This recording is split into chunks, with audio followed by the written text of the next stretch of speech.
Mbashimiye kuba mukomeje gukunda no gukurikira ibiganiro tubagezaho umunsi ku munsi. Icyanone kiragaruka ku cyo twita amapeti tubona ku basirikare bacu b'u Rwanda. Ese usobanukiwe uko aya mapeti arutanwa? Ngo ikaze mu kiganiro cyacu. Nanabashimira ko mudahema gukurikira inkuru n'ibiganiro tubagezaho bya buri munsi ku Muco Wacu TV. Igisirikare cy'u Rwanda RDF kimaze kuba ubukombe hirya no hino muri Afurika ndetse no mu isi muri rusange. Ikimenyetso simusiga kibikubwira ni ibikorwa byo kugarura amahoro hirya no hino ku isi iki gisirikare kimaze kwamamaramo ubu, aho abasirikare b'u Rwanda bari ni henshi muri Central Africa, Sudani y'Epfo ndetse no muri Mozambique. Ibikorwa bahakoze birivugira.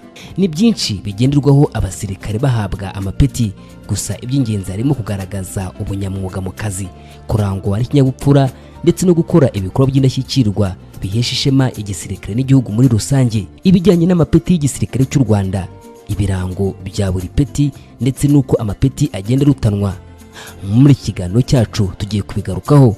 Tugaruke ku busobanuro bw'aya mapeti duhereye ku ipeti rito dufite mu Rwanda kugeza ku rinini rihari. Ikaze.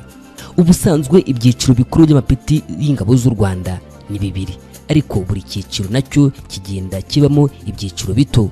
Ibyo byiciro binini ni cy'abasirikare bo ku rwego rw'abaofisiye ndetse n'icyiciro cyo ku rwego rw'abatari abaofisiye.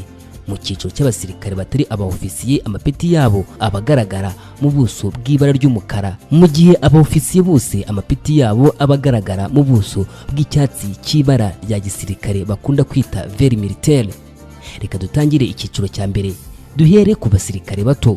Ubusanzwe abasirikare bato ari nabo rwego rwa mbere mu gisirikare cy'u Rwanda. Haba harimo ipeti rya mbere abasirikare bato baheraho, ariko abafite iri peti nta kirango cy'ipeti ryabo kibaho, ahubwo bahabwa izina rya private hakongerwaho izina ryabo. Irindi peti ribarizwa mu cyiciro cy'abato ni ipeti rya caporal, rigaragazwa n'ikirango cy'inyuguti ebyiri za V cyangwa se V.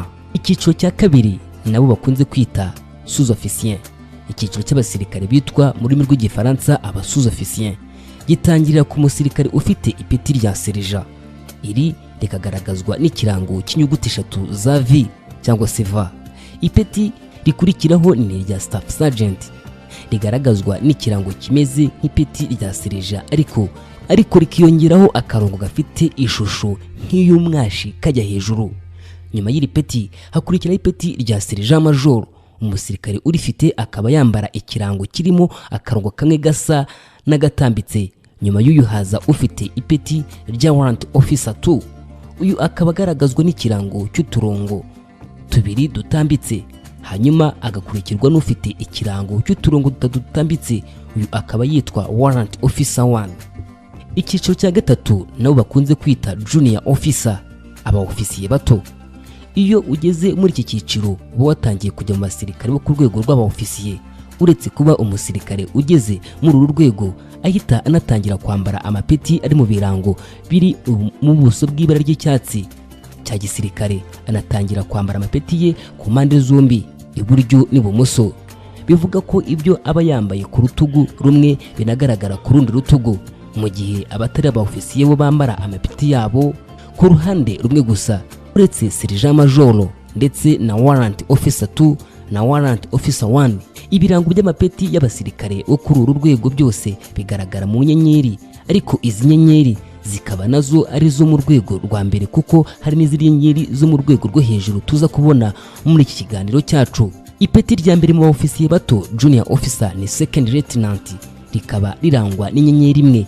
Iri peti rikurikirwa n'irya letona rirangwa n'inyenyeri ebyiri, hanyuma irya gatatu rikaba ari irya kapiteni rirangwa n'inyenyeri eshatu. Icyiciro cya kane ni senior officer, abaofisiye bakuru. Umusirikare ugeze ku cyiciro cy'abaofisiye bakuru ahita atangira kubona ipeti ririmo ikirango cy'ikirangantego cy'igihugu. Iki cyiciro kandi nacyo kibamo ibirango by'inyenyeri, ariko nazo ku rwego rwa mbere nk'izo twabonye mu ofisiye bato.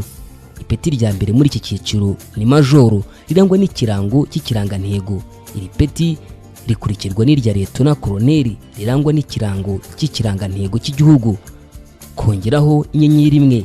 Ipeti rikurikiraho ari naryo rikuru muri iki cyiciro ni irya koloneli, rirangwa n'ikirango cy'ikirangantego hamwe n'inyenyeri ebyiri. guhera kuri koloneli abasirikare batangira kwambara n'ibindi birango by'ibara ry'umutuku bakunda kwita ibirokoroko, ariko ibi si amapeti ndetse binambarwa ku makora y'ishati aho kuba ku rutugu. Icyiciro cya gatanu ni general officer cyangwa se abajenerali. Umusirikare ugeze mu cyiciro cy'abajenerali abageze mu cyiciro gikomeye cyane mu gisirikare. Muri iki cyiciro amapeti arangwa n'ibirango bitandukanye n'ibyo mu bindi byiciro. Inyenyeri z'abasirikare bari muri iki cyiciro ziba zihariye, ziba zishashagirana kandi zitandukanye n'izo ku rwego rwa mbere twabonye haruguru. Ipeti rito mu cyiciro cy'abajenerali ni brigadier general rirangwa n'ikirangantego, inyenyeri imwe ndetse n'ishusho y'intwaro. Iri peti rikurikirwa n'irya major general uba yambaye ipeti ririho ikirangantego cy'igihugu, inyenyeri ebyiri ndetse n'ishusho y'intwaro. Iri naryo rikurikirwa na lieutenant general. Umusirikare uba ufite iri peti akaba yambara ikirangantego cy'igihugu, inyenyeri eshatu ndetse n'ishusho y'intwaro. Ipeti rya nyuma muri iki cyiciro ni irya general bamwe bakunda kwita full general. Iri rikaba rirangwa n'ikirangantego cy'igihugu, inyenyeri enye ndetse n'ishusho y'intwaro. Ngayo amapeti aba mu gisirikare cy'u Rwanda nuko agenda arutanwa. Tubasobanurira byose muri iki kiganiro, dutanze nk'urugero ku basirikare b'u Rwanda bafite ipeti rya full general cyangwa se general, ari naryo peti rinini mu gisirikare cy'u Rwanda. Tunasorejeho ubwo twabagezagaho uburyo aya mapeti akurikiranye mu gisirikare cy'u Rwanda. Bamwe mu bajenerali bayafite ntago ari benshi, ni batanu gusa. Aha twavuga General Marcel Gatsinzi. Magingaya yari mu gisirikare cy'u Rwanda RDF. Habarurwa abasirikare batanu bafite iri peti rya general, barimo bane bakikirimo n'umwe agiye mu kiruhuko cy'izabukuru. Aba rero barimo General James Kabarebe, n'umwe mu basirikare bakomeye mu gisirikare cy'u Rwanda, akaba yarakibereye umugaba mukuru w'ingabo kuva mu mwaka wa 2002 kugeza 2010, anagirwa minisitiri w'ingabo. Uyu kandi yiyongeraho General Fred Ibingira, nawe wabaye umusirikare ukomeye mu gisirikare cy'u Rwanda. General Fred Ibingira yabaye mu ngabo z'u Rwanda ndetse anakoramo imirimo igiye itandukanye. Undi kandi ni General Patrick Nyamvumba, n'undi musirikare muri bake bafite ipeti rya general mu ngabo z'u Rwanda. Patrick Nyamvumba kuva muri 2013 ubwo yazamurwaga mu ntera na Perezida wa Repubulika y'u Rwanda, akanahita amugira umugaba mukuru w'ingabo z'u Rwanda, asimbuye mu nshingano Lieutenant General Charles Kayonga. Ubu nawe ari mu babarwa ko bafite ipeti rya general twanasorejeho muri kiganiro cyacu nk'ipeti rikuru. Undi ni General Jean Bosco Kazura. General Jean Bosco Kazura niwe musirikare wa gatanu mu ngabo z'u Rwanda ufite ipeti rya general. Ni ipeti afite kuva mu Gushyingo 2019 ubwo yazamurwaga mu ntera na Perezida Kagame, amuvanye ku ipeti rya Major General akanamugira umugaba mukuru w'ingabo z'u Rwanda, amusimbuje Patrick Nyamvumba.